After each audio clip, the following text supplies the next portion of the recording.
네, 요즘 반려동물과 함께하는 시간이 일상 속으로 깊숙이 들어오고 있는데요. 앞으로는 반려동물과 함께 식당도 가게 될 수 있을 것 같습니다. 위생과 안전에 관한 기준이 충족되는 음식점에 한해서 개, 고양이 같은 반려동물의 동반 출입이 허용되는 건데요. 앞으로는 식당에서도 편하게 따뜻하게 반려동물과 함께할 수 있는 풍경들이 많이 만나게 될 것 같습니다. 자, 오늘은 책 속으로 한번 들어가 보죠. 인생책방 책방지기 이지혜입니다. 책책책 인생 책책 책비싸 책수의 권진영입니다. 안녕하세요. 프로주식 탐험가이자 비즈니스, 기술, 인문 쪽으로 글을 쓰고 있는 작가 이시안입니다. 작가님 목소리 괜찮으세요? 네, 조금 괜찮습니다. 네, 많이 좋아지셨어요. 네네. 네, 우리 이시안 작가님과 함께 고전 함께 읽는 시간 한번 꾸려가 볼까요? 오늘은 어떤 고전 소개해 주시나요? 오늘은 진짜 사람들이 고전하면 딱 떠오르는 그런 고전들 있잖아요. 네. 그중에서도 바로 서유기죠.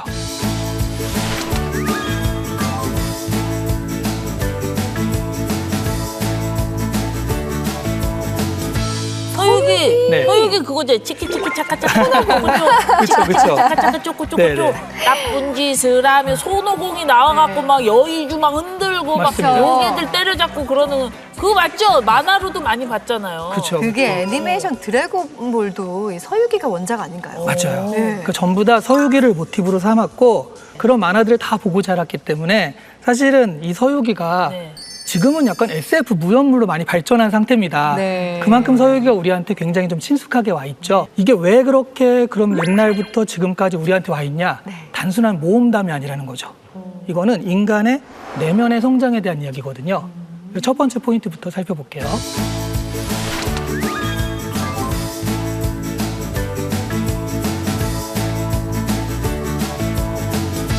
네, 일단 손오공은 돌에서 태어나 1000개까지 소란을 일으키는 말썽장이 원숭이죠. 네.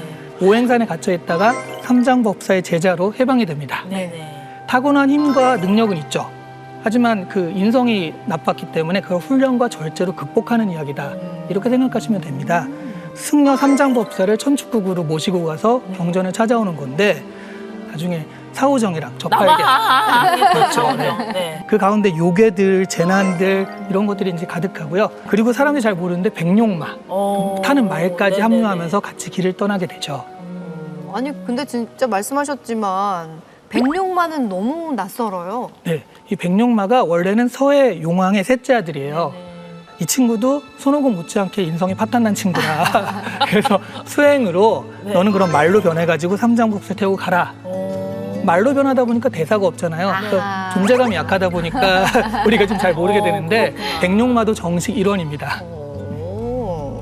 근데 애니메이션으로 너무 익숙하다 보니까 지금 얘기해 주시는 게 필름처럼 막 만화가 막 이렇게 지나가는 것 같아요. 맞아요. 제가 또 손오공 닮았다는 얘기 많이 들었었거든요. 네. 인성은 괜찮습니다.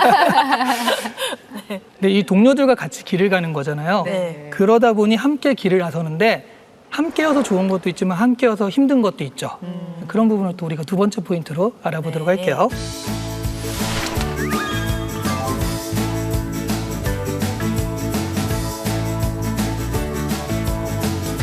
여정 중에 뭐 요괴들이 나와서 뭐 식욕, 색욕, 뭐 가지고 싶은 욕망, 권력욕 이런 것들을 다 표현하는데 이게 바로 인간 내면의 욕망입니다.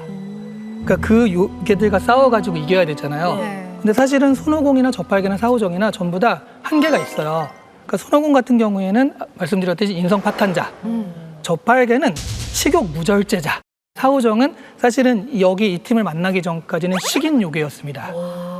그러니까 뭐 이 결함 있는 사람들이 모여가지고 내면의 욕망을 극복하는 과정이다 이렇게 보시면 되겠고 삼장법사를 모시고 가는 것 자체가 그런 고된 수련인 거고 경전을 획득한다라는 건 자신의 욕망을 다스리게 되는 경지에 이르렀다 이런 걸 뜻하게 되는 일이 되는 거죠. 어떻게 보면은 이 서유기에서의 여정은 자기 스스로를 단련하는 어떤 수련의 길이라고 생각이 들어요. 그렇죠. 힘만 가지고 했다면 손오공만 있어도 다 끝나는 거거든요. 네. 그런데 이제 마음도 다스려야 하는 이 상황.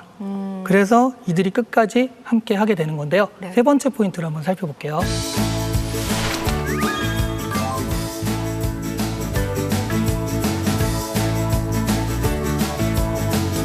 네, 세 번째 포인트는요. 함께라는 거죠. 이들은 팀이에요.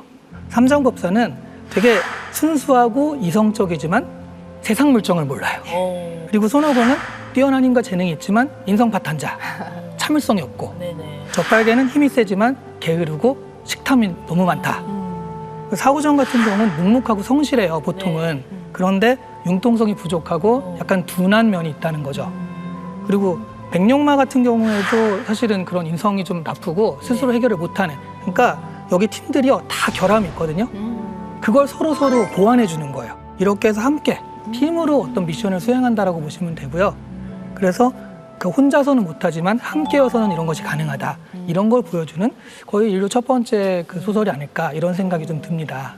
서로 부족한 게 많이 있지만 그래도 그 부족한 걸 채워주니까 그렇죠. 목표를 함께 이뤄갈 수 있는 거잖아요. 그러니까 개인적 완성이 아닌 공동체적 완성이 더 중요하다. 이런 걸 보여주는, 그래서 공동체 힘을 보여주는 그런 소설이 아닐까 서유기는 네. 생각을 합니다. 그렇군요. 혼자 가면 빨리 가지만 멀리 가려면 함께 가야 된다라는 말도 있잖아요. 아까 우리가 얘기했듯 인생이 스스로를 찾아가는 수행길이라고 한다면은 이렇게 함께 가는 이야기를 담은 서유기가 굉장히 많은 깨달음을 준다는 생각이 듭니다. 우리가 살면서 고전이 옛날 이야기다라고만 생각했는데 여전히 우리에게 살아가는 지혜를 알아주는 걸 보면은 고전의 가치가 얼마나 대단한지를 다시 한번 서유기를 통해서 느낄 수가 있었습니다. 자, 오늘 이 시간의 고전 읽기 서유기 만나봤습니다.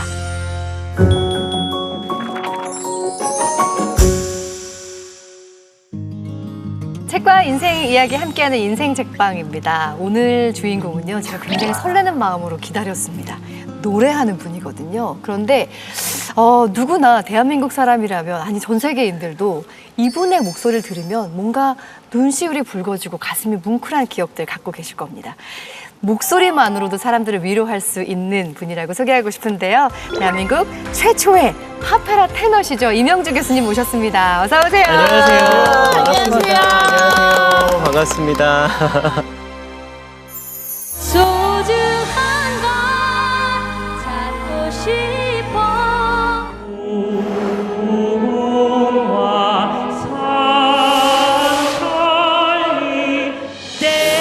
Daylight, I must wait for the sunrise. I must think of a new life, and I mustn't give in. When the dawn comes, tonight will be a memory too.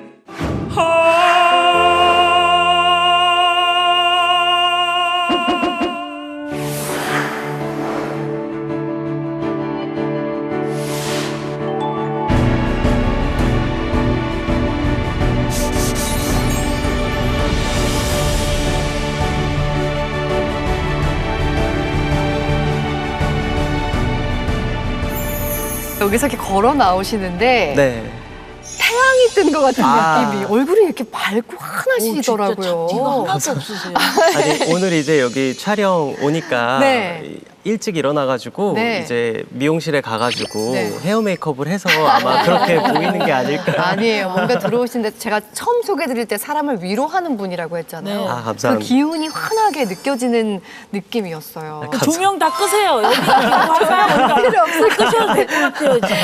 아니 근데 정말 무대 위에서 노래하시는 모습만 보다가 이렇게 책방 안에서 만나게 되니까 네. 조금 낯설기도 하면서 더 반갑게 느껴집니다. 요즘 어떻게 지내고 계세요? 요즘요, 많은 분들이 제가 되게 바쁠 거라고 짐작들을 하시는데 요즘 되게 한가합니다. 정말요? 네, 작년이 제가 이제 강의도 안 하는 안식년이었었거든요. 그래서 굉장히 뭐라 그럴까요? 감사한 백수 생활을 했다? 임시백수였죠, 임시백수. 네. 아 그러면은 푹 쉬셨겠네요. 네. 여행도 쉬고, 다니시고. 근데 제가 이제 중간중간 작년이 또 제 일본 데뷔 20주년이었어요. 그 엑스제팬이라는 네, 일본의 국민적인 알죠. 락그룹이 네네네. 있는데 네. 거기 이제 스기조라는 멤버분과 함께 네. 20주년, 일본 데뷔 20주년 기념 네. 싱글을 또 발매를 하고 인터뷰 뭐 방송 출연하느냐고 네. 일본에서는 계속 활동을 멈추지 않고 했습니다. 그리고 이명주 하면은 이 파페라 테너로 굉장히 그 수식어가 네. 따라붙잖아요. 네네. 근데 사실 제가 조금 모질라서 이 파페라 하면 팝인지 오페라인지. 클래식인지 네, 잘 모르겠거든요. 이 네. 파페라의 뜻에 대해서 좀 알려주세요. 되게 좋은 질문이신데 네. 이제 요즘은 한 10년 전부터 네. 모 이 종편 방송사에서 팬텀 싱어라는 이제 오디션을 하면서 많은 분들에게 친숙해진 것 같은데 그럼에도 불구하고 이제 저런 질문들 해주시거든요. 네. 아주 간단하게 크로스오버의 한 장르고 대표적인 크로스오버의 장르고 네. 쉽게 21세기형 오페라다라고 얘기해도 무방할 것 같습니다. 좀 더 대중화하는 네, 거죠. 대중화된 친숙하게. 오페라. 네, 네. 근데 이명주 교수님 하면 또 네. 성악을 전공하셨잖아요. 그렇죠. 정통 성악을 했죠. 근데 예. 그게 전공 정도가 아니라 예원학교 수석 입학. 아니요, 수석 졸업. 제가 졸업. 수석 입학은 못했습니다. 졸업. 네, 방송이니까 정확하게 네. 아, 수석 이렇게 졸업. 성장하시는 캐릭터시군요. 네, 맞아요. 그리고 수석 졸업. 줄리어드 때 또 예비학교는 만장일치. 심사위원 만장일치 심사위원 합격. 만장일치 네, 합격. 네. 말하자면 초엘리트 코스를 걸을 수도 있었거든요. 그냥 네, 성악으로. 그렇죠. 그런데 왜 네. 그때는 생소했던 그 파페라 네. 그 영역을 선택하셨는지가 정말 궁금하거든요. 제가 생긴 거는 조금 곱상하고 좀 이렇게 힘없이 여리여리하게 생겼어도 어떻게 그렇게 잘하고. 그게 네. 좀 강단 있는 스타일이에요. 사실은 내면이 외유내강이시구나. 약간 네. 네. 그래서 저는 꼭 제가 하고 싶은 건 해봐야 되고 또 의외로 또 방골 기질이 많아요. 제가 그래서 좀 보수적인 마인드라기보다는 진보적인 프로그레시브한 면이 많은 사람이기 때문에 그 많은 대중들이 오페라와 클래식을 거리감 있게 느끼시는 걸 보고 전공자인 저로서는 되게 조숙했죠. 아, 내가 이 장르를 해도 대중 가수만큼은 인기가 없겠다. 그런 계산이 들었어요. 그래서 그때 당시 이제 제가 한창 정통 성악을 전공할 때 안드레아 보첼리와 사라 브라이트만이 Time to Say Goodbye, Ponte Partiro라는 아주 유명한 노래가 전 세계적으로 스매시 히트를 쳤거든요. 그래서 파페라라는 장르를 해야 되겠다라고 마음을 먹었습니다. 네. 그런데 그 덕분에 많은 사람들이 더 많이 클래식도 사랑하게 되어서 그렇죠. 굉장히 오페라를 좋은 역할을 듣게 하신 되고. 거거든요. 네. 맞습니다. 저도 오기 전에 청계의 바람 아, 감사합니다. 피디님이랑 같이 듣다가 왔어요. 제 대표곡이에요. 그래요? 네. 어떻게 이제- 한 소절만 좀 아, 제가? 들려주시면 안 될까요? 아, 그래요? 동안 정말 매일 들었던 아, 그런 감사합니다. 여기 밑에 보세요. 제 빌고 있어요. 제가 우리 권진영 선생님 또 팬이어가지고 아, 제가 네, 또 감사해요. 불러드리도록 할게요. 아, 근데 목소리가 잘 나올지 모르겠어요. 괜찮습니다. 무반주로 노래하는 게 사실 되게 어렵고 이렇게 오픈된 데서 하면 좀 울리기 때문에 제가 조금만 불러볼게요. 이시안 작가님 지금 찍어야겠어. 찍을래 그럼. 야. 아, 녹화 중에 찍어도 되시는 아, 거예요? 우리는 이렇게 그럼요. 풀이합니다. 네. 네. 나는 천 개의 바람, 천 개의 바람이 되었죠. 저 넓은 하늘 위를 자유롭게 날고 있죠. 저 넓은 하늘 위를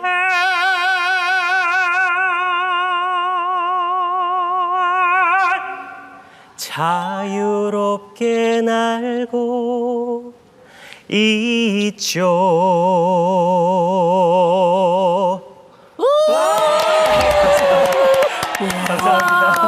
그걸 직관행하다니. 야, 이걸 직관하다니. 와. 괜찮았나요? 이 곡을 지금 제가 여기 2m 거리에서 듣고 있다니 너무 지금 감사합니다. 돋았습니다. 감사합니다. 세상에. 야, 근데 정말 이렇게 목소리가 네. 이렇게 어떻게 얘기할까요? 맑으면서 따뜻하고 뭔가 묵직한 느낌도 있으면서 가볍고 네. 참 여러 가지 색깔을 가진 우리 명주 교수님과 함께하고 있는데요. 우리 드라마 작가 김수현 선생님 있잖아요. 아, 네. 그분이 이런 말씀하셨대요. 네가 이룬 거는 팔순 노인도 다 해내기 힘들어. 오. 최초, 최고 이런 수식어를 달고 지내시는데 이 파페라 테너 이명주가 아니라 좀 인간적이진 않으니까 좀 인간적인 이명주의 모습은 어떨지도 굉장히 궁금하거든요. 인간적인 이명주는 사실 굉장히 재미없게 살아요. 그래요? 저는 제 자신이 약간 수도자? 이 수도승? 뭐 이런 느낌이라고 생각을 해요. 왜냐하면 술, 담배를 전혀 안 하거든요. 목 때문에 안 네, 하시나요? 목 때문에. 심지어 흡연구역은 아예 들어가지 않아요. 네, 그 정도로 철저하게 관리를 하는데 그러다 보니까 점점 사람들을 만날 수 있는 계기가 줄어들어요. 그런 면에 있어서는 굉장히 재미없게 삽니다. 재미없게 살고 단조롭게 살고 그래서 인생에서의 스캔들이 별로 없었던 것 같아요. 그러네요. 왜냐하면 스캔들도 뭔가 사람들을 많이 만나고 뭔가 밤에 뭐 무슨 일들이 있어야 그런 것들이 생기는데 네. 늘 독수 공방이라고 그럴까요? 아니 그런데 이렇게 맑게 사시는 이명주 교수님의 인생책 네. 굉장히 궁금하잖아요. 그런데 이 책을 들고 오셨습니다. 시집인데요. 기영도 시집 입속의 검은 잎. 자, 어떤 책인지 영상으로 만나볼까요? 기영도 시인의 첫 시집이자 그가 남긴 유일한 유고 시집 입속의 검은 잎. 이 시집에는 일상에서 마주한 고독과 상실 그리고 끝내 다 말하지 못한 감정들이 절제된 언어 속에 담겨 있는데요. 시인의 내면을 깊이 들여다보게 만드는 이 시집은 오늘날까지도 많은 독자들에게 가장 위로받는 시집 중 하나로 남아 있습니다. 많은 독자들에게 가장 위로가 되는 시집 중에 하나라는 기영도 시집을 가지고 오셨는데 우리 기영도 시인의 유일한 시집이기도 합니다. 두 분 어떻게 읽으셨어요, 이 시집? 네? 아니, 저 너무 어려웠습니다. 네. 왜냐면 글은 한글은 깨쳤거든요. 당연하시죠. 한글은 깨쳐서 글은 잘 읽는데 그래서 이게 무슨 뜻이라는 거야? 약간 무슨 의미지? 이런 생각을 좀 많이 했던 것 같아요. 근데 네. 구절 하나하나는 좀 마음에 와닿는 구절들은 있었습니다. 우리 저기 똑똑한 작가님 얘기 좀 해주세요. 어떠셨어요?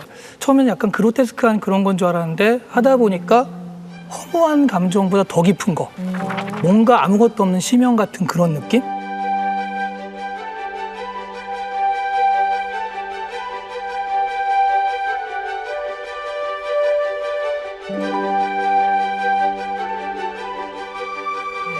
그래서 읽으면서 뭔가 자꾸 빨려 들어간다. 위험하다. 이런 생각을 하면서 좀 읽었거든요. 위험하다라고까지 느끼실 만큼. 네. 근데 어떤 면에서 보면 이명주 교수님도 굉장히 화려한 무대 위에 서 계시지만 네. 치열하게 이 순간을 위해서 달려오신 거잖아요. 어떻게 네. 맞닿는 부분들이 분명히 있겠구나 싶은 순간도 있었거든요. 제가 듣기로는 뭐 1년에 한 번 아니면 뭐 매년 1월에 네. 이 책을 읽으신다고 네. 들었어요. 네. 이유가 있을까요? 이 책은 제가 사실 굉장히 어린 시절에 예언학교 이제 성악과 재학 시절 때 국어 선생님 때문에 알게 된 중학교 때. 네, 네. 시집인데 그때 이후부터 10대, 20대, 30대, 이제 40대를 목전에 두고 있는데 매년 매해 1월 1일, 1월 2일 이때쯤 자기 전에 네. 이 새해 첫날 밤에 읽는 책이기도 해요. 왜냐하면 기영도 시인이 저는 그렇게 생각하거든요.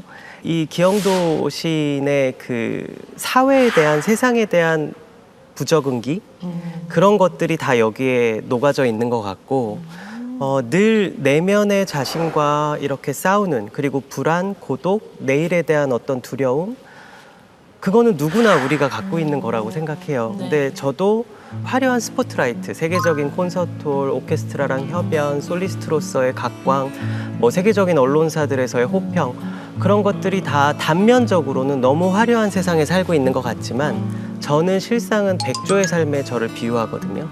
밑에 오리발질이 굉장히 빠르고 가빠요. 네. 그리고 그것 때문에 지칠 때도 너무 많고 내가 쓰러질 것 같고 뒤뚱뒤뚱하고 사실 이 내면에는 저도 모르게 많은 상처들이 내재되어 있는 것 같거든요.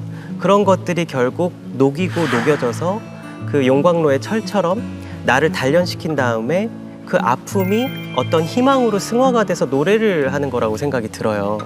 그래서 많은 분들이 이명주란 사람한테 어려서부터 그렇게 탄탄대로를 걷고 온실 속의 화초처럼 만들어진 정말 어떤 행운의 음악가 같은데 저 사람한테 무슨 슬픔이 있을까? 고독이란 게 있을까? 근데 그거는 어떤 인생이든 각자가 느끼는 지점은 똑같이 아프고 똑같이 슬픈 것 같아요. 그래서 저는 이 책이 저한테 있어서는 어떤 표제요? 어떤 저한테 가이딩이 되는 가이드 같은 책이기도 합니다. 그 한 해 1월이 시작인 건데 그 네. 시작에 앞서 늘 이 책을 펼쳐보신다는 데 있어서 어떤 의미의 책인지 굉장히 더 궁금해집니다. 네. 자, 지금부터는 우리 이명주 교수님의 책과 인생 이야기 키워드를 통해서 살펴보겠습니다. 자, 첫 번째 키워드 볼까요? 네. 자, 첫 번째 키워드는 청춘의 고독입니다. 이 책에 흐르는 그 어떤 정서가 있잖아요. 그걸 딱 한마디로 표현한다면 고독일 거라는 생각이 좀 들더라고요. 이 시집에 나오는 고독이라는 감정을 어떻게 느끼셨나요? 기영도 시인이 사실 굉장히 어두워 보이잖아요. 근데 저는 그만큼 순수한 분이라는 또 반증이 들어요. 왜냐하면 순수하고 이렇게 소년미라 그러잖아요. 네. 저도 나름 제 자신이 순진하진 않지만 이제는 나이가 들어서 순수하게 살려고 노력하는 캐릭터인데 네. 그런 사람일수록 타인에게 상처받는 일이 굉장히 많아요. 그럼요. 저도 이제 직업이 음악가다 보니까 또 예술가다 보니까 아티스트다 보니까 어쩔 수 없이 남들보다 감수성이 조금 다르다거나 혹은 되게 이상한 대목에서 상처받을 때가 많거든요. 그런 점이 기영도 시인의 어떤 그런 내재되어 있는 불안감과 고독이 저랑의 교집합이 아닐까 이런 생각이 조심스럽게 들어요. 아, 좋습니다. 그 의미도 참 좋네요. 네. 그렇다면 우리 기영도 시인에 대해서 좀 더 알아봤으면 좋겠거든요. 네. 워낙에 일찍 요절한 분이기도 한데 이 기영도 시인이 갖고 있는 뭐 고독, 외로움, 그 상실과 고독의 그림자의 그 뿌리가 과연 뭐였을까요? 기영도 사실 기자님이셨어요. 예, 모 신문사 굉장히 유명한 굴지의 신문사 기자님이셨는데 어린 유년 시절의 어떤 슬픔과 아픔들이 이미 내재되어 있었던 분 아닐까 그런 생각이 들고요. 너무 안타까운데요. 그리고 우리 이명주 교수님은 네. 워낙 어릴 때부터 주목을 많이 받으셨잖아요. 맞아요. 네네. 그러다 보니까 약간은 좀 애어른 같은 그럴 수밖에 없었죠. 그런 예, 느낌이 예, 예. 드는데 네. 또 어릴 때부터 이렇게 주목을 받다 보니까 고독감이라든지 외로움을 좀 일찍부터 느끼지 않으셨을까 그런 생각이 드는데 어떠세요? 너무 좋은 질문을 해주셨는데 네. 제가 12살에 데뷔를 했거든요. 네. 98년에 첫 정규 1집 데뷔 앨범이 나왔는데 굉장히 제가 운이 좋게도 그 국내 굴지의 대기업에 사는 음반사에 이제 스카웃이 돼서 앨범을 제작을 했었는데 저는 어린 아이들이 모두가 실수를 해야 된다고 생각하거든요. 실수를 해야 성장을 하잖아요. 그렇죠. 반면교사를 네. 삼아서. 근데 저는 실수해도 될 나이에 실수하지 말아야 할 법부터 배웠거든요. 어른들 그냥 틈바구니 프로니까. 속, 예, 어른들 틈바구니 속에서 내가 아파도 내색하면 안 되고 내가 기분이 안 좋아도 웃어야 된다라는 것부터 배웠기 때문에 왜냐하면 그 음반사의 홍보팀 그분들은 그분들의 일을 하신 거죠. 근데 그분들이 항상 이제 제가 인터뷰나 뭐 TV 나가기 전에 웃어 인사 먼저 해 이런 것들이 어려서부터 그냥 주입이 돼버렸던 것 같아요. 그래서 너무 제 자신을 꽁꽁 숨기고 내 자신의 기분을 절대 드러내선 안 되고 늘 착한 사람, 네. 늘 예의 바른 아이 이렇게 성장을 했어야만 했거든요. 제가 지금 이렇게 커리어를 풀 커리어로 유지를 하고 나름 계속 제 자리를 쭉 이 스탠스를 유지할 수 있었던 거는 그런 각고의 노력 때문이기도 하지만 사실 기영도 시인처럼 그런 상처들, 유년기의 상처들이 다 생채기로 남은 것 같긴 해요. 예, 예. 아니 근데 예전에 그 인터뷰 본 적이 있거든요. 고독이 친구였다. 네, 그 맞습니다. 얘기가 참 어떻게 보면 너무 안쓰럽게 느껴지기도 하더라고요. 고독이 친구라는 얘기는 제가 몇 해 전에 그 냉정과 열정 사이라는 아주 유명한 소설 작가 츠지 히토나리가 네. 사요나라 이츠카 안녕 언젠가라는 소설을 발간을 했는데 거기에 이제 고독은 영원히 배반하지 않을 친구라고 생각하는 게 좋아라는 구절이 있거든요. 그걸 보고 너무 와닿았어요. 아, 나한테 배반하지 않을 친구가 있었었구나. 아하하. 세상 모든 사람들이 뒤에서 나에 대한 뒷담화를 하고 나에 대한 어떤 질투 아닌 시기 질투를 하더라도 고독은 안 그렇구나.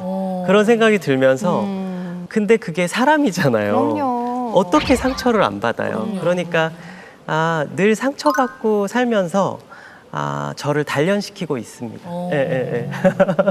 기영도 시인의 시를 읽고 있으면은 뭔가 겉으로는 조용한데 그 안에는 뭔가 치열한 싸움이 느껴지는 그 감정들이 느껴지거든요. 네. 근데 말씀하셨지만 무대 위에선 굉장히 화려했지만 무대 밖에서는 좀 혼자 감내해야 되는 감정들. 사실 어린아이인데 그때 12살인데. 매일 웃고 싶은 사람이 어디 있겠어요. 근데 딱 뭔가 가면 쓴 듯이 살아야 했던 것들이 얼마나 무거웠을까 싶거든요. 맞습니다. 근데 이런 시를 읽고 있으면 위로가 되니까 읽으신 걸 텐데 좀 떠오르는 기억들 있으세요? 기영도 시인한테 입속의 검은잎 보면서 제가 느꼈던 거는 그럼에도 불구하고 이 세상은 충분히 살아야 할 가치가 있고 견뎌내야 되고 그러면 결국 희망의 한 줄기가 보인다라는 뜻이 보였거든요.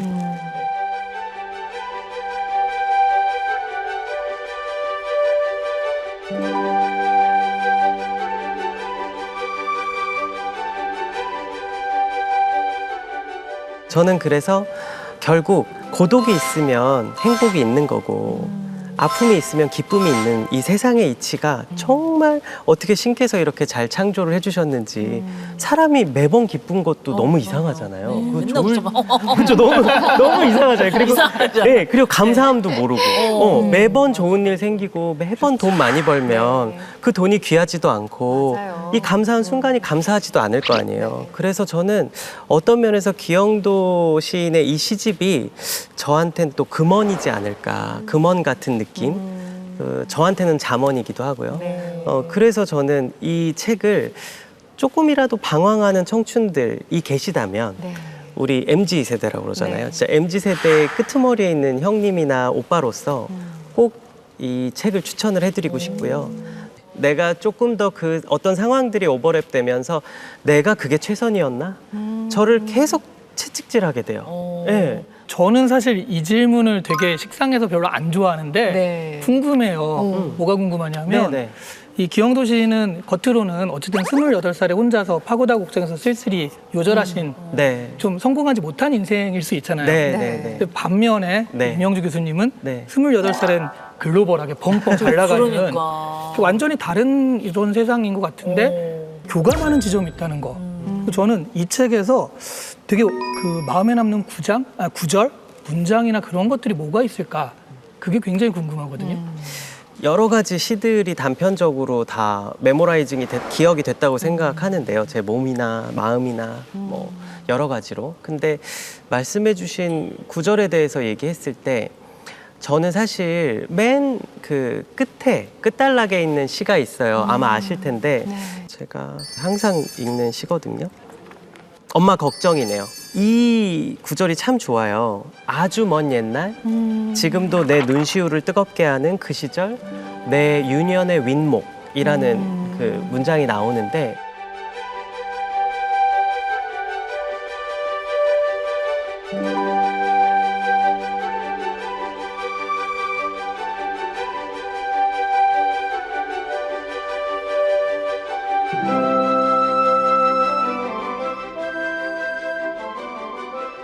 저는 10대 시절을 온전히 그 소년 임영주로서의 시간을 많이 못 보냈어요. 그래서 저는 아직도 그 블록이라고 그러죠. 레고? 네, 이 네, 블록 네, 같은 거 보면은 아직도 너무 갖고 싶고, 갖고 놀고 싶고. 네. 예, 아직도 장난감들 이 토이샵에 가면 갖고 싶고. 예, 왜냐하면 그걸 충분히 놀질 못했으니까 그런 면에서 저는 항상 이 책이 저한테는 이 마지막 시가 저는 굉장히 좀 깊게 다가오는 것 같아요. 예.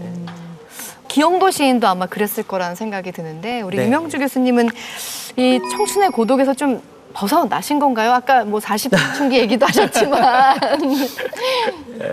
제가 가진 나쁜 버릇일 수도 있고 제 음악 그 직업에 네. 있어서는 음악가로서는 좋은 또 습관일 수도 있는데 사실 제가 공연을 참 많이 하잖아요. 네. 공연을 하고 뒤풀이를 안 가요.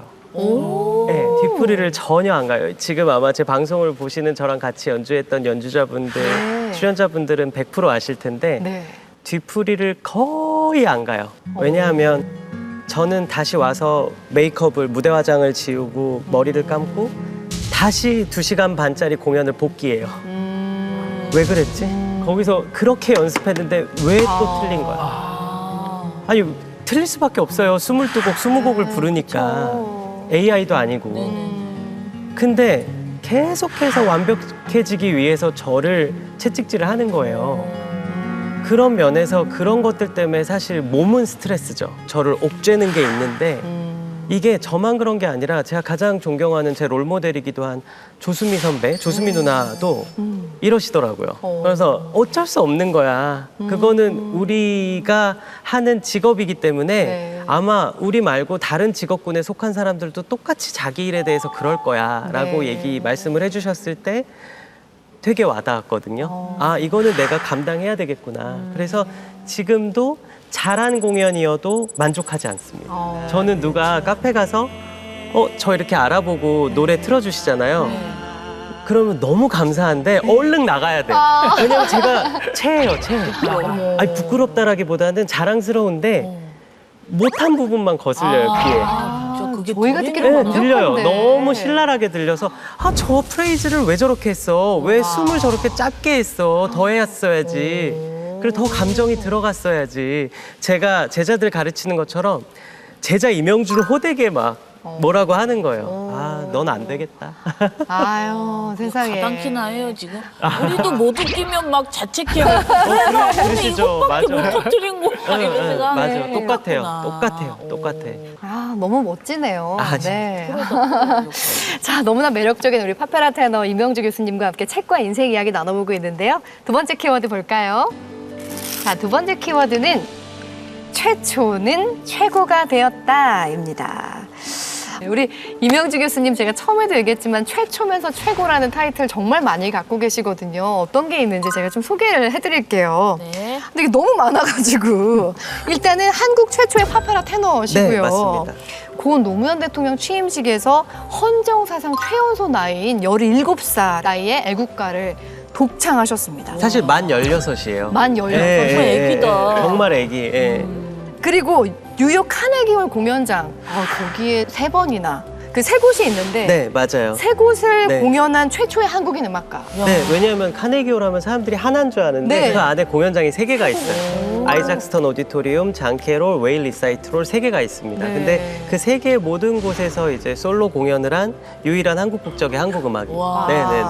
아직 안 끝났어요. 한국인 최초이자 역대 최연소로 유엔 본부가 수여하는 평화 메달 네. 수상하셨고요. 네. 로마 시립예술대학 성악과의 한국인 최초 석좌 교수시기도 와. 합니다. 그리고 아시아 파페라 가수 사상 최초로 미국 그래미상 투표인단 겸 심사위원으로 활동 중이시고요. 그리고 2015년에 대통령 표창에 이어서 지난해에는요. 역대 최연소로 국민훈장 동백장까지 수상을 하셨습니다. 야. 네. 이외에도 너무 많은데 제가 엄선해서 아, 몇 감사합니다. 가지만 소개를 해드렸습니다. 고독이랑 친구 되면 이렇게 될 수 있는 거예요? 아 근데 진짜 우스갯소리로 이런 네. 말씀해 주셨지만 제가 그래서 아까 말씀드렸던 게 세상엔 공짜가 없는 것 같아요. 제가 그렇게 노력하고 정말 고독함도 열심히 물리치고 이렇게 견디다 보니까 네. 이렇게 상 같은 걸 내려주시는 게 아닐까 이런 생각이 듭니다. 예. 제가 살짝 하나 더 얹을까요? 네. 네. 네. 이명주 교수님 BTS 팬클럽 명예 네. 아미시라고 들었거든요. 그래요? 맞습니다. 네, 네, 이게 네. 명예직이 원래 가장 어려운 거예요. 저는 그냥 아미인데 어떻게 이렇게 명예 아미가 되신 거예요? 아, 저 너무 감사하게 아미 분들이 네. 제가 BTS 친구들이 갓 데뷔하고 얼마 지나지 않아서부터 제가 제 개인 SNS에 많이 남겼었어요. 그래서 개인적으로 그들의 서사가 좋았고 이렇게 팩토리형 아이돌이 아니라 네. 자기네들 이렇게 정말 자기네들의 이야기 기영도 맞아요. 시인처럼 네. 저는 그런 사람 너무 좋아하거든요. 저도요. 그래서 아 이들이 성공하면 새로운 아이돌 시스템이 새로운 메커니즘이 도래하겠다 이런 생각에 엄청 열심히 홍보도 하고 그랬는데 제가 BTS 평전을 또 같이 공동 집필자로 집필을 했어요. 진짜요? 예, 그래미상 심사위원 투표인단을 하고 있다 보니까 네. 그래서 아미 분들이 정말 무명일 때부터 알려줘서 고맙다고 저를 명예 아미라고 임명해줬어요. 이야, 명예 아미. 맞네요. 제가 그래미를 아직 못 받았거든요. 네. 다 받았는데. 네. 그래서 매년 제가 그래미 조직위한테 굉장히 늘 컴플레인을 하고 있는데 이러다가 곧 잘릴 것 같아요.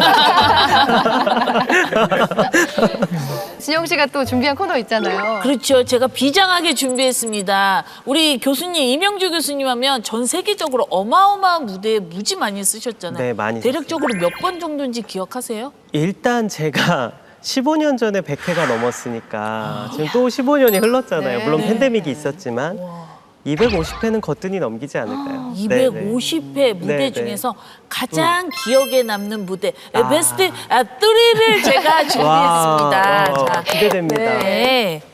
자, 그럼 3위부터 한번 보도록 하겠습니다. 3위는 뉴욕 카네기홀 세계 무대 데뷔 독창회를 하셨죠. 네. 이때가 만 17살 때 네. 맞나요? 너무너무 행복했고요. 제가 줄리어드에서 공부할 때부터 뉴욕에 이 맨하탄의 카네기홀은 늘 서고 싶었던, 동경했던 무대.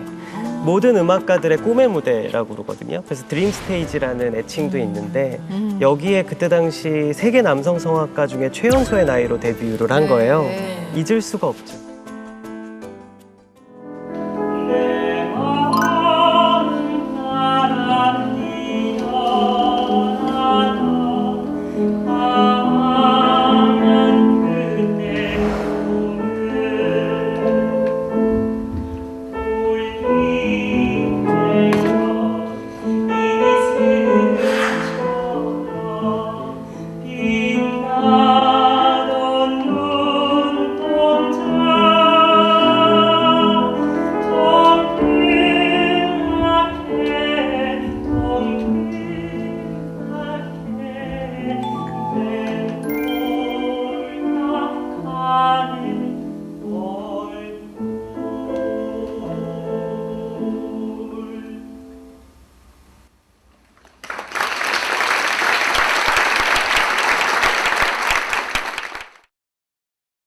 근데 죄송해요. 제가 좀 재수없게 얘기를 할까요? 너무 잘했어요. 이런 거 좋아요. 단 하나도 네. 틀리지 않았어요. 그 많은 수식곡을 불렀는데 단 한 마디도 틀린 게 없고 단 한 가사 단어도 틀린 게 없어요. 아니 매일매일 복귀하시는 분이잖아요. 맨날 반성하시는 분이 네. 데뷔 무대 이렇게 만족했다는 거는 저게 대단한 만약 거예요. 제가 스포츠 선수고 올림픽이었다면 금메달 땄을 거예요. 와. 이명주가 네. 이명주를 이렇게 인정할 정도면 그러니까. 정말 인정해야 된다. 3위부터 이렇게 너무 어마무시하고 아, 이게 3위라고요? 네, 2위 너무 궁금해요. 2위는 두구두구두구두구두구 제16대 아. 노무현 대통령 취임식 애국가 독창. 노무현 대통령 취임식 애국가 독창을 한 게 신의 한 수였던 게 네. 저게 사실은 16살짜리가 선뜻 맞기에는 부담스러울 수 있잖아요. 너무나. 근데 예. 그거를 딱 선뜻하겠다고 했는데 우리나라 대통령 취임식 치고 그게 100몇십 개국에 중계된 게 처음이에요. 처음이에요. 맞아요. 그러니까 100몇십 개국에서 다 본 거예요. 맞아요. 네. 우리 작가님이 너무 중요한 포인트. 아리랑 국제방송이 개국하고 처음으로 이제 그때 전 세계 위성 송출을 해서 CNN, BBC, 뭐 NHK, BS, 월드뉴스에 다 나왔거든요. 그걸로 유명해졌죠. 왜냐면 저 애국가부를 그 대목이 해외에서 온 정말 뭐 고이즈미 주니치로 총리, 뭐 콜린 파웰 국무장관, 그 다음에 히딩크 감독 이런 명사들을 쫙 잡아줬거든요. 네. 아니 2위도 이렇게 어마어마한 1위는 어떻게 드그드그드그드그드그드그 아 프란치스코 교황 특별 아련 네. 헌정 무대였다고요. 네. 네, 얼마 전에 우리 선종하셨죠. 프란치스코 예. 교황께서 선종을 하셨는데 많은 분들이 슬퍼하셨는데 헌정 무대 때 오르셨군요. 제가 네. 그 지금 프란치스코 교황님 선종한 지 얼마 안 됐잖아요. 네. 근데 그 2년 전이에요. 2023년에 몽골이 사실 그 가톨릭 신자들이 제일 적거든요. 1,400명밖에 안 되는데 인구는 3,400만인데 가장 적어요. 네. 몽골의 아레나 경기장, 그 울란바토르가 수도인데 울란바토르의 스텝 아레나라는 경기장에서 직접 미사를 하셨는데 제가 카톨릭 신자다 보니까 또 몽골에는 아직 클래식 음악계가 발전을 많이 하지 못해서 대표 음악가들이 별로 없어요. 그래서 감사하게 저를 이제 제가 몽골의 학교를 또 세우는 일에 동참을 했거든요. 그래서 그런 선행이 또 좋게 이 작용을 해서 제가 공식 바티칸에 초청을 받았죠. 네. 그래서 몽골에서 이제 교황님 직접 미사 식후 폐막식 엔딩 무대를 단독으로 했고 그 다음 날 아침 8시에 몽골 주교관 비숍 하우스에 가서 특별 아련을 1대1로 했죠. 근데 거기서 우리 프란치스코 교황님께서 제게 깐따레 노래하라 노래해봐 이래서 무반주로 오늘처럼 아까 청계의 바람이 되어처럼 무반주로 아무것도 준비 안 된 상태에서 카치니 아베 마리아를 1절부터 후렴까지 다 불렀죠. 아니 최근에 선종 소식 듣고 마음이 또 남다르셨겠어요. 지금 웃고 있지만 너무 속상하고요. 사실 제가 문화예술인 한국 문화예술인 가운데 거의 최근에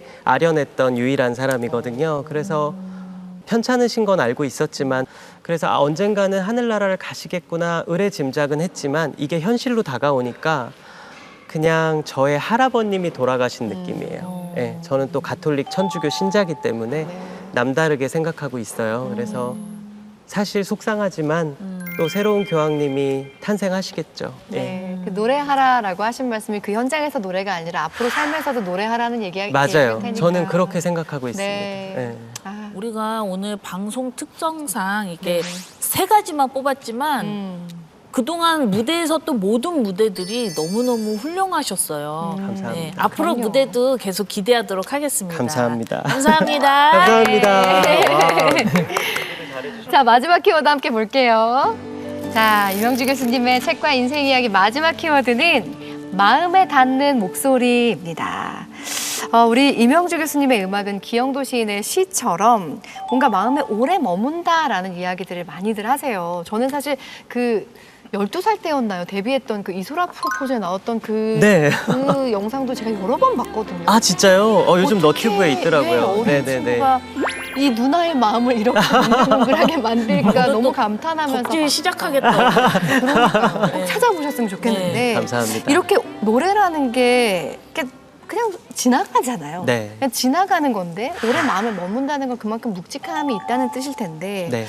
그런 어떤 마음으로 무대에 서시는지 그리고 어떻게 무대에서 마음을 전하고 싶은지가 궁금해요. 저는 노래할 때요 정말 진실하지 않으면 감동을 줄 수 없다고 생각해요. 그래서 저는 사실 음악가가 감정을 잘 숨겨야 되기도 하지만 저는 진실하고 진솔해야만 상대방이 그걸 알아준다는 느낌이 나거든요. 네. 그래서 저는 노래할 때 정말 간절히 기도하는 심정으로 노래하기도 하고 내 이 노래가 지금 어떠한 아픔들이 있을진 모르겠지만 내 노래를 듣는 청자들, 관중들 한 분이라도 힐링이 되면 좋겠다라는 심정으로 노래를 합니다. 네. 네. 뭐 화려한 타이틀도 많은데요. 제가 앞에 소개해드렸지만 늘 진정성 있는 목소리로 기억되고 싶다고 이 인터뷰를 하셨던 걸 제가 봤는데 맞습니다. 앞으로 어떤 음악가로 또 그 이전에 어떤 사람으로 남고 싶으신 걸까요? 저는요, 진짜 이제는 정말 그 많은 분들께 받은 과분한 사랑을 어떻게 돌려드려야 하나 굉장히 고민하고 있거든요. 네. 그러다 보니까 제가 얻은 해답, 결론 중에 하나는 제가 후학들을 제대로 양성하고 저의 맥을 이을 수 있는 파페라의 명맥을 쭉 이을 수 있는 후배들을 발굴하는 것 같아요. 그게 네. 제 역할이라서 사실 제가 간단하게 말씀드리면 앞으로의 계획은 제 음악가로서의 어떤 현역으로서의 활동도 있겠지만 스포츠 선수가 국가대표 끝나며 코치로 가듯이 코치로서의 삶을 조금 더 현역 음악가로서의 삶보다는 더 지금보다 늘리지 않을까 이런 생각도 하고 네. 조그만 공연장을 지었어요. 와. 네, 거기에 이제 한 120석짜리 공연장을 하나 지었는데 와. 파페라 테너 이명주가 사는 곳 파페라 하우스라는 재미난 제목을 지어가지고 네. 정말 요즘에 진짜 재능은 있는데 무대가 없고 기회가 없어서 무대에서 데뷔 못하는 친구들이 많거든요. 그런 분들에게 무료로 와. 데뷔의 장을 마련하고 싶고 또 많은 아티스트들을 거기서 이제 제가 피아노가 있으니까 가르쳐주고 싶습니다. 또 산이라서 네. 음향이 너무 방음이 잘 돼요. 세상에. 그래서 밤새도록 노래를 해도 네. 될 만큼 그래서 여기 계신 분들 한번 제가 바쁘시겠지만 너무 모시도록 좋아요. 하겠습니다. 아유, 너무 좋죠. 자, 오늘 인생책으로 가져오신 입속의 검은 잎을 통해서 꼭 전하고 싶은 메시지가 있다면 어떤 걸까요? 제가 마지막으로 이 작품을 통해서 빌어서 여러분들께 말씀드리고 싶은 거 한 가지는 모든 사람들이 인생이 쉽지 않습니다. 저 또한 쉽지 않았고 지금도 어렵습니다. 근데 이 책을 통해서 많은 분들이 고독감이라는 거 우울하게 생각하지 마시고 그 고독감이 때론 친구이자 또 등대가 되어줄 때가 있습니다. 그래서 이 시집이 여러분들께는 어떤 인생의 길라잡이 혹은 표제어가 됐으면 좋겠습니다. 진영 씨 오늘 이명주 교수님 만나봤는데 어떠셨어요? 천사 같아요. 약간 날개 악마인데 보이죠? 저 되게 악마인데. 날개가 왠지 이렇게 자켓 벗으면 있을 것 같아요. 아 진짜요? 저 이 어두운 악마 같은 옷을 입고 있는데. 그래서 그리고 이게 노래도 목소리도 그렇고 이렇게 인품도 그렇고 감사합니다. 나이가 어린데도 정말 깊이가 있고 감사합니다. 고독을 두려워하지 않고 고독을 친구로 하면서 오히려 약간 승화된 모습을 보여주시는 것 같아서 네. 앞으로 덕질도 하면서 많은 무대 기대하도록 하겠습니다. 감사합니다. 네, 감사합니다. 네, 이시안 작가님 마지막으로 추천평 부탁드려요. 사실 기영도의 시를 그냥 평가하기에는 이게 무슨 주의라고 할 수도 없고 뭐 어떻다라고 평가가 안 돼요. 네. 그냥 기영도의 세계관이다. 한 발만 들어가면 기영도의 세계관에 빠져든다. 이런 평가가 있거든요. 네. 오늘 만나 뵙고 그 이명주 가수님의 어떤 세계관 네. 이런 게 되게 굳건하다라고 생각이 들어요. 한 발만 들어가면 그냥 빠져들 것 같은. 아, 그래서 기영도 시인과 이렇게 통하나라는 그런 생각이 듭니다. 레드선 너무 좀 와, 너무 들려버리죠? 과찬을 해주셔가지고 감사합니다. 빠져들었어 우리. 네, 유영주 교수님 오늘 함께한 소감 어떠세요? 아, 일단 초대해 주셔서 너무 감사하고요. 정말 인생 책방이잖아요. 네. 근데 인생을 또 뭐 제가 긴 인생을 산 건 아니지만 반추해 볼 수 있어서 여러 가지로 인생 책방이지 않나. 이렇게 네. 책방에 와서 좋아하는 책 나누고 사담도 나누고 네. 너무너무 행복했습니다. 누구나 우리 삶에서 고독을 친구로 만나는 순간이 있는데 다행입니다. 왜냐하면 우리에겐 위로받을 수 있는 노래가 있기 때문인데요. 앞으로도 이렇게 따뜻하게 위로를 전해주는 노래 많이 해주시기를 부탁드립니다. 감사합니다. 네, 지금까지 임영주 교수님과 함께했습니다. 고맙습니다. 감사합니다. 수고하셨어요.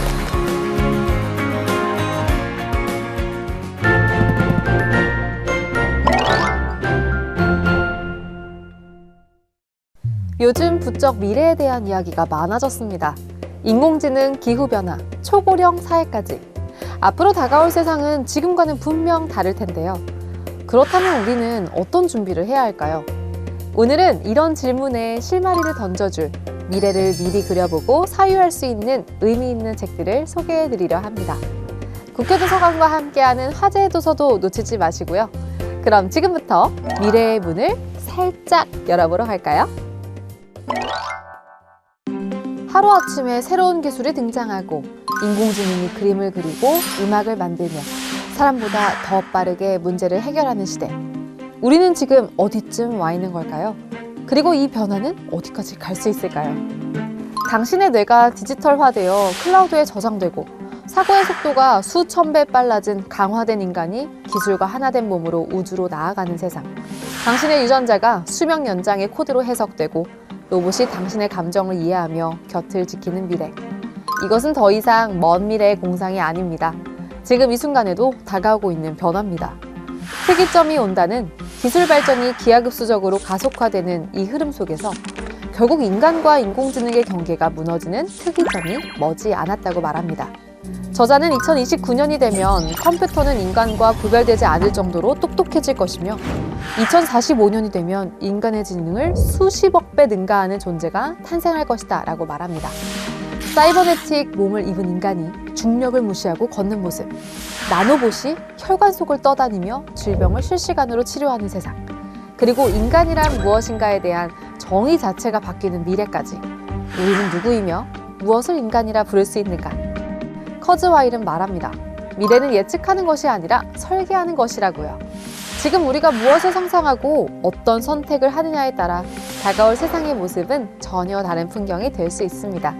언제, 어떻게, 그리고 왜 기계가 인간의 지능을 넘어서게 되는지 정면으로 답하는 특이점이 온다였습니다. 2024년 여름, 이상하게 길다고 느끼셨나요? 그건 기분 탓이 아닙니다. 1970년대 북반구의 여름은 평균 78일이었지만 지금은 95일을 넘겼는데요. 조용히 그러나 확실하게 다가오는 미래에는 여름은 반년이 되고 겨울은 8주로 줄어든다고 합니다.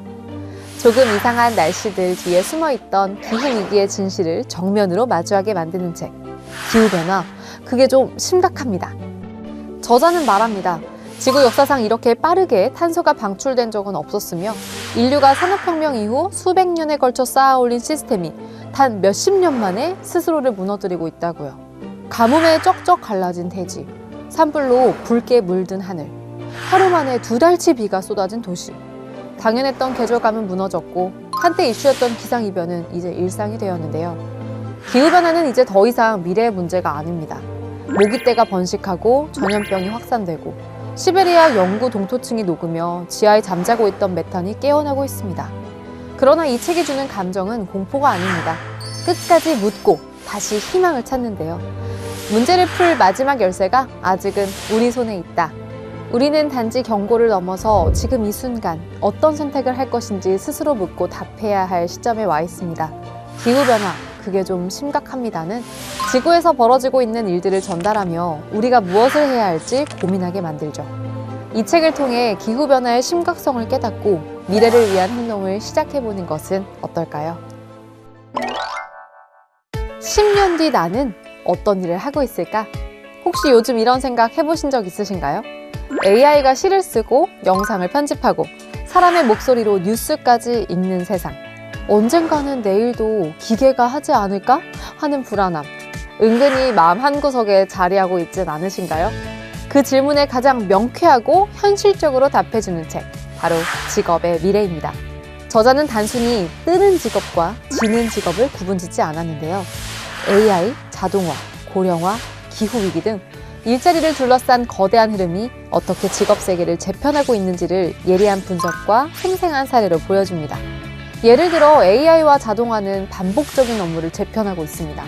공장에서는 사람 대신 로봇이 제품을 조립하고 포장하며 병원 접수나 콜센터 상담은 AI가 사람의 감정을 실시간으로 분석하며 처리합니다. 거기에 더 나아가 미래의 모습도 예측하는데요. 메타버스 회의실에서 가상의 동료와 협업하고 AI가 루틴을 짜주는 헬스 트레이너가 등장하고 탄소 배출을 설계하고 관리하는 탄소 회계사가 새로운 필수 직업으로 떠오릅니다. 이렇듯이 더 이상 직업은 정해진 길이 아니라 끊임없이 바뀌고 다시 무언가를 배워야 합니다. 당신에게 불확실한 시대, 자신만의 방향을 찾고 싶은 모든 분들에게 단단한 이정표가 되어줄 책 직업의 미래였습니다. 국회도서관과 함께하는 화제의 책. 첫 번째로 소개할 책은 아무튼 테니스입니다. 경쟁이 싫어 시작했지만 어느새 영하 10도의 날씨에도 라켓을 쥐게 된 열정. 책은 테니스에 푹 빠져드는 과정을 따라가며 실수에 웃고 한계에 부딪히고 다시 뛰는 삶의 리듬을 그려냅니다. 코트 위에서 배우는 건 기술만이 아니라 포기하지 않고 다시 시작하는 법이라는 걸 이 책은 조용히 말해줍니다. 다음으로 소개할 책은 인간은 왜 동물보다 잘났다고 착각할까입니다. 침팬지는 친구가 다쳤을 때 팔을 벌려 안아주고 함께 울기도 한다고 합니다. 공감이란 감정은 인간만의 것이 아니라는 이야기죠. 우리가 동물들을 어떻게 대해야 하는지, 어떤 관계를 맺어야 하는지를 일깨워주는데요. 인간이 특별하다는 믿음, 그 자체를 다시 생각해 볼 때입니다. 마지막으로 소개할 책은 재즈가 너에게입니다. 이 책은 재즈의 역사적인 라이브 무대를 12통의 편지 형식으로 풀어냅니다. 쾰른의 밤, 조율이 안 된 피아노로 전설을 만든 키스 자렛, 가사를 잊고도 무대를 빛낸 엘라 피츠제럴드, 재즈가 흐르는 순간들이 흔들리는 우리를 위로합니다. 우리는 모두 삶이라는 무대 위에 즉흥 연주자. 그 말이 다정하게 마음에 남는 책입니다.